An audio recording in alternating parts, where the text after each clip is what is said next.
Olá, minha gente, mais uma vez voltamos a falar da Escritura Sagrada, da Palavra de Deus, nesse encontro espiritual, nesse momento de celebração, que algumas pessoas chamam de culto, ou missa, ou ato litúrgico, qualquer coisa assim, não importa. O que importa é que a gente está se encontrando, a gente está orando, ouvindo a palavra, falando, cantando, isso que interessa, não é? Então estamos abrindo esse culto da Igreja Presbiteriana. Eu quero ler com vocês na primeira carta de Paulo aos Coríntios, capítulo 1, a partir do versículo 18.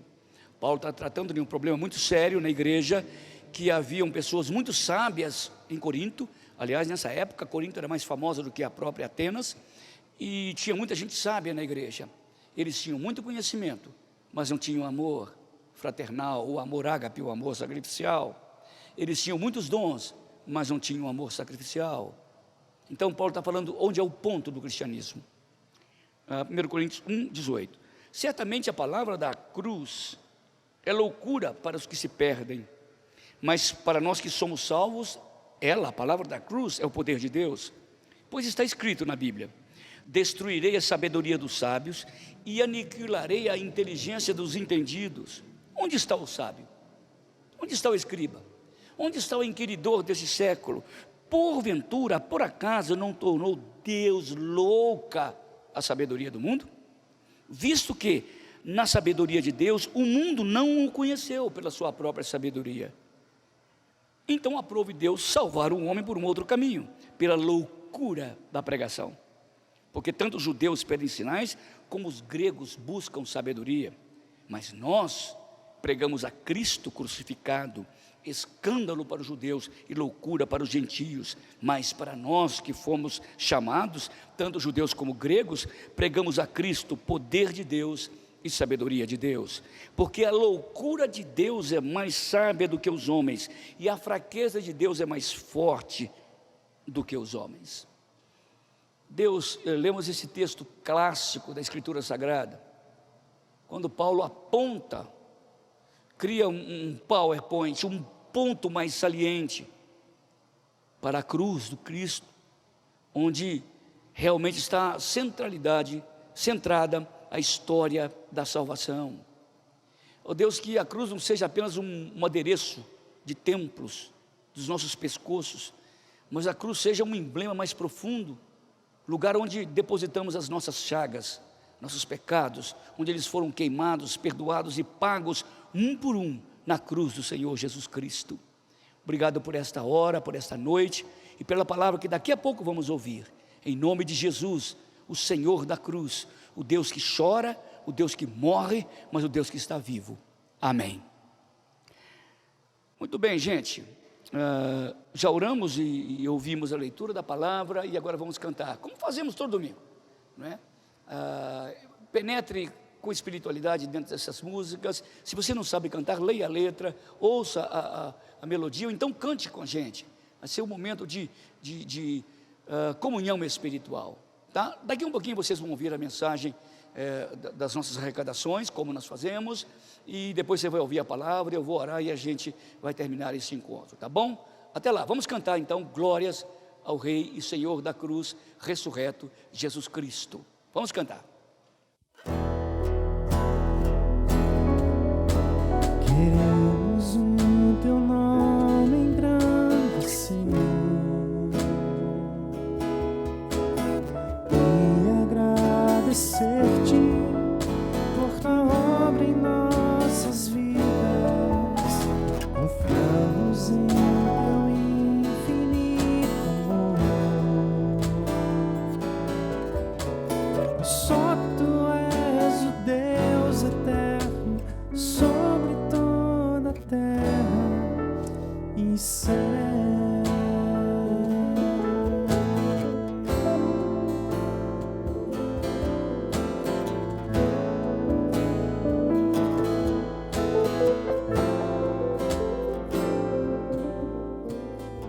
Grande é o Senhor e digno de louvor. Na cidade do nosso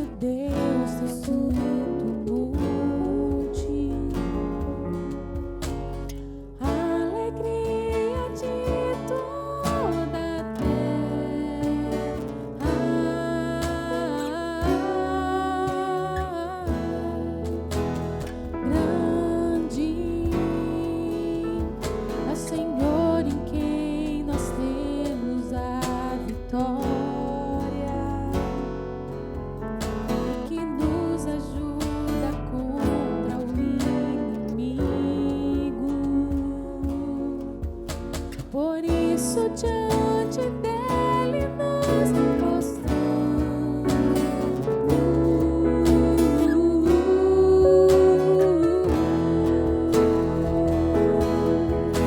Queremos o teu nome engrandecer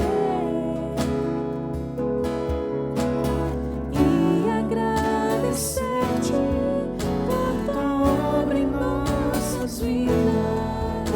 Confiamos em teu infinito amor, pois só tu és o Deus eterno sobre toda a terra e céu.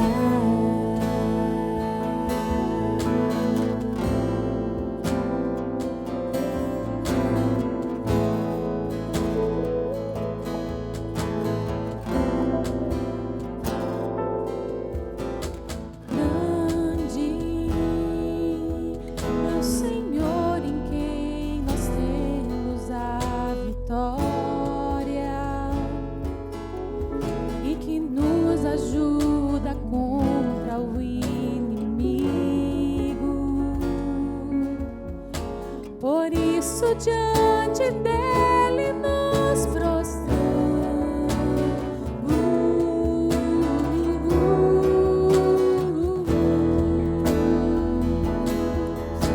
Queremos o teu nome engrandecer e agradecer-te por tua obra em nossas vidas. Confiamos em teu infinito amor, pois só tu és o Deus eterno sobre toda a terra e céu.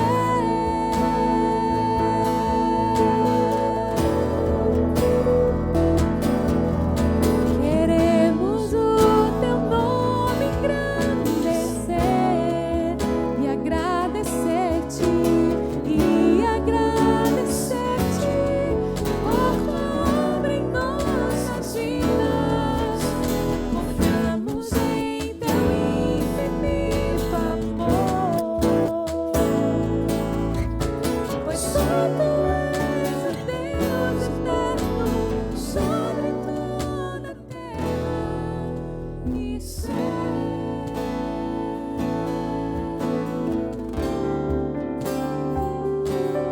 Maravilhoso é estar em tua presença. Maravilhoso é poder te adorar. Maravilhoso é tocar nas tuas vestes. Maravilhoso é te contemplar, Senhor.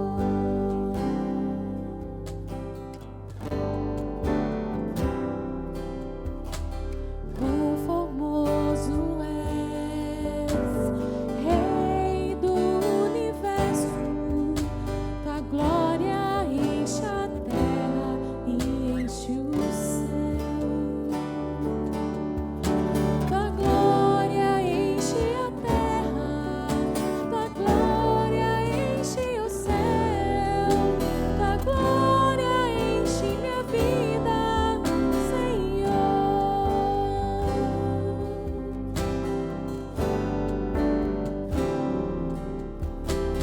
Quão formoso é, Rei do universo, tua glória enche a terra e enche o céu. Tua glória enche a terra, tua glória enche os céus. Tua glória enche minha vida, Senhor. Maravilhoso é estar em tua presença. Maravilhoso é poder te adorar.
entregamos nossa adoração ao Senhor e rendemos todo o nosso coração e todo o nosso amor, porque o Senhor é digno, Pai. Nós, como igreja, te adoramos, Senhor, cada um na sua casa, da sua forma, mas unidos, Senhor, te adorando, Pai. Recebe nossa humilde e pequena adoração diante da tua grandiosidade e majestade, Pai. Nós te amamos e declaramos que o Senhor é digno, é santo. Em nome de Jesus, amém. Ô, gente, agora estamos falando para os membros da igreja.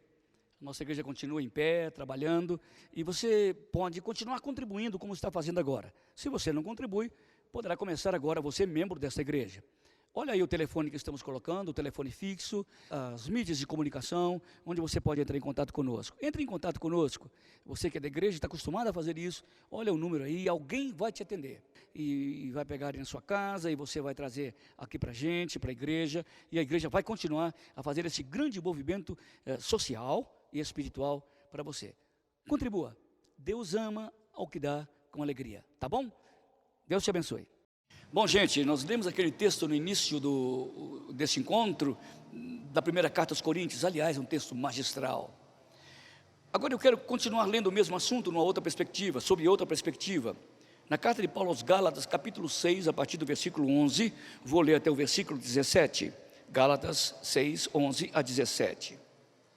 Paulo está terminando a sua carta e diz: vede que com letras grandes vos escrevi com o meu próprio punho. Todos que querem ostentar-se na carne, esses vos constrangem a vos circuncidardes, a cumprir ritos, somente para não serem perseguidos por causa da cruz de Cristo. Pois nem mesmo aqueles que se deixam circuncidar, cumprem rituais religiosos, guardam a lei. Antes, querem que vos circuncideis para se gloriarem na vossa carne. Mas longe, conclui Paulo, esteja de mim, gloriar-me senão na cruz do nosso Senhor Jesus Cristo, pela qual cruz o mundo está crucificado para mim e eu crucificado para o mundo. Pois nem a circuncisão é coisa alguma, nem incircuncisão, mas ser nova criatura. E a todos quantos andarem conforme a este modelo, a esta regra, paz e misericórdia seja sobre eles e sobre Israel de Deus. Quanto ao mais, ninguém me moleste, porque eu trago no corpo as marcas de Jesus. Que coisa maravilhosa, não? Interessante. O Brasil tem certas características que são bem próprias dele. O Brasil sempre foi marcado pela cruz. Não importa se é de verdade ou não, isso não me interessa. Eu estou pegando apenas como pano de fundo a história do Brasil, para ver como que a gente é muito cravado, emblematizado, né, pela cruz. Quando os portugueses chegaram aqui, eles colocaram um nome nessa terra, terra de Veracruz. Mas não ficaram muito satisfeitos, mudaram o nome, colocaram terra de Santa Cruz. E nota que desde o começo o Brasil vem sendo marcado, e a religião cristã, imposta ou não, não entro no mérito aqui, foi colocada no coração, no centro mesmo da formulação étnica e sociológica brasileira. Os escravos eram obrigados a se tornarem cristãos. Os índios eram obrigados a se tornarem cristãos. Eram obrigados a se batizar. Eram obrigados a crer numa coisa estranha do cristianismo, que era a cruz, que eles não entendiam. Um escravo jamais poderia entender isso. Um índio jamais poderia entender isso, porque eles não tinham cultura europeia. Mas mesmo assim, eles foram crivados e marcados pela cruz de Cristo. Interessante. Para o estrangeiro que não conhece o Brasil e não sabe da história de Brasília, quando a gente passa por cima de Brasília, você vai perceber o formato de uma cruz. Na verdade é de um avião, mas todo estrangeiro quando passa, ele percebe, diz: olha, eles fizeram Brasília como uma cruz. Eles não sabem que existe a asa norte, a asa sul, eles não sabem, eles pensam que é uma cruz. E mais, existe uma característica muito interessante no lindo céu brasileiro: o Cruzeiro do Sul, que é uma marca de uma cruz. É interessante notar como é que essas coisas vêm iconicamente, marcando a cultura do povo brasileiro. E quando você está apavorado, você diz cruz, credo. É bem próprio da cultura. Eu estou mostrando isso porque Paulo, terminando essa carta, ele diz: mas longe esteja de mim gloriar-me, senão na cruz do Senhor Jesus Cristo, pela qual o mundo está crucificado para mim, e eu, pela cruz, estou crucificado também para o mundo. Por que Paulo dizia que a glória era a cruz? Tem um casal de artista brasileiro, o casal Tarcísio Meira e Glória Menezes. Há muito tempo atrás, quando eu morava em Jaú, da outra vez, eu levei minha esposa e as crianças num restaurante. E quando cheguei lá, havia tido uma peça teatral no sábado à noite, estava o casal lá, Tarcísio Meira e Glória Menezes. E eu disse: Raquel, a minha filha caçula, aquela ali é a Glória Menezes.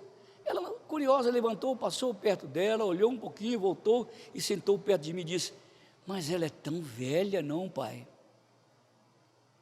Sabe por quê? Ela é uma mulher linda, mas a glória humana passa, envelhece, não permanece. A glória de Tarcísio, por mais linda que ela tenha sido, ela murchou, passou. Porque todas as glórias humanas passam, mesmo a Menezes, mas a glória da cruz não. E Paulo está dizendo: eu não me glorio em nada, eu tinha tanta chance, eu já fui um homem de uma estirpe, de uma cepa muito importante. Entre os judeus eu era muito importante, entre os romanos eu era conhecido, eu sou um tribuno, eu sou um jurisconsulto, eu poderia dar carteirada de todo jeito em vocês, mas eu descobri uma coisa: a minha glória não é como a do Tarcísio, a minha glória não é como das grandes celebridades do mundo, a minha glória é a cruz. Paulo descobriu uma coisa, que o único jeito de Deus chegar próximo a Ele, perto do seu coração, dentro do seu coração, foi a cruz. A cruz foi uma ponte que Deus tombou na eternidade e que se fez na história, para que Deus passasse sobre ela e tivesse vindo ao encontro do homem. Foi o meio, o canal, o conduto pelo qual Deus se rearranjou dentro da queda humana para se encontrar com o homem. Paulo não encontrou isso dentro da lei judaica, que o caso aqui é a circuncisão, todo o ritual judaico. Paulo não encontrou Deus nisso. Ele chegava, praticava, de repente chegava num abismo imenso, intransponível, invulnerável, e olhava para trás e via a glória da Shekinah de Israel, via os portentos de Deus, ouvia as palavras dos profetas, e ele estava tão longe desse Deus, embora se esforçasse tanto.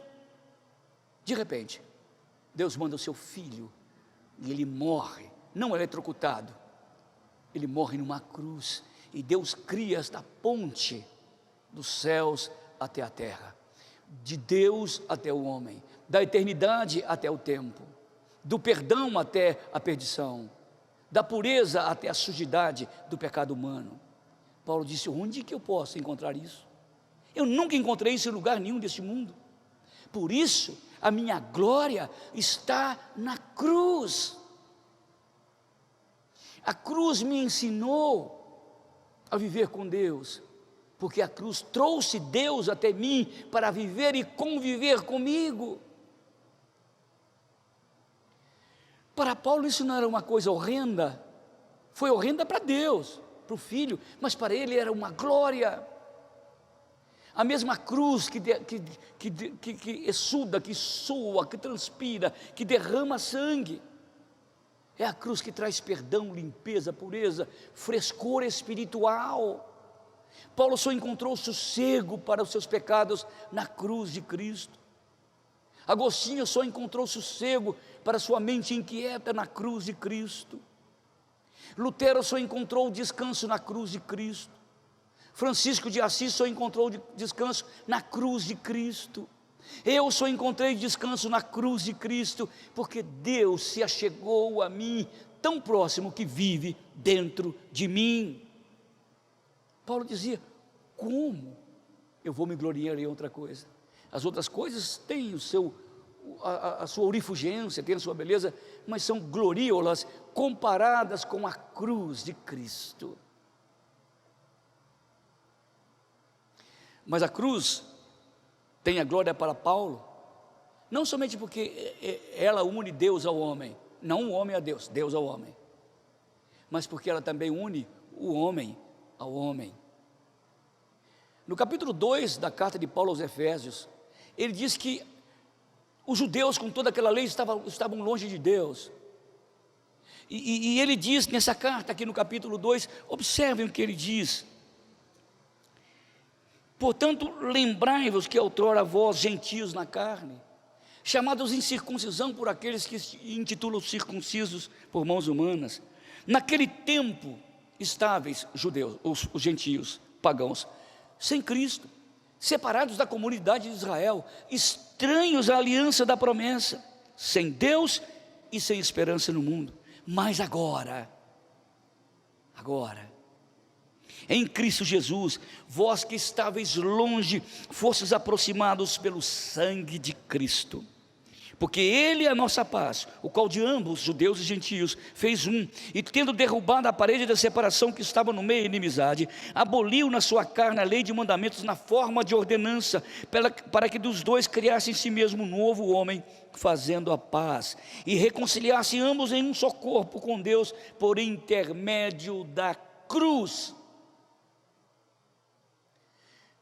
Para Deus, havia dois agrupamentos humanos na terra, gentios e judeus. Os judeus, embora conhecessem a história desse Deus, não o encontraram por causa da lei, por causa dos méritos próprios. E gentios completamente longe de profetas, de Moisés, do Éden. Os gentios não sabiam nada disso, também longe de Deus. E mais, um longe do outro. Sabe o que Deus fez para criar uma nova nação, um novo povo, uma nova ordem mundial? A cruz. Paulo não tinha nenhuma ideologia social, econômica, filosófica que pudesse fazer isso. Só a cruz. Havia um homem na nossa igreja presbiteriana, ele foi presidente do Supremo Concílio, Paulo Breda Filho. Paulo Breda Filho era um advogado, um jurista, ele era membro da igreja de Sorocaba, igreja do Calvário, aqui no interior de São Paulo. E ele conta uma experiência que me marcou muito. Ele estudava na França, no tempo de jovem, de menino, moço, e a Segunda Guerra Mundial tinha terminado assim muito recentemente.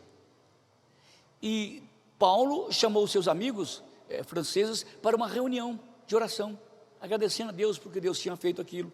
E eles se reuniram bem na divisa da Alemanha, e passaram ali 3 dias, orando a Deus, e buscando a Deus, agradecendo a Deus pelo fim da Segunda Guerra Mundial. De repente, numa manhã eles estavam orando, eles ouvem um grupo chegando,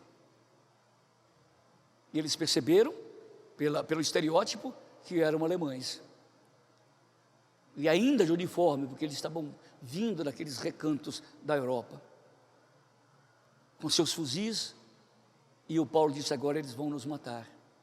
De repente, um alemão começou a assoviar um hino, e aquele grupo de franceses com este brasileiro começaram a cantar o hino.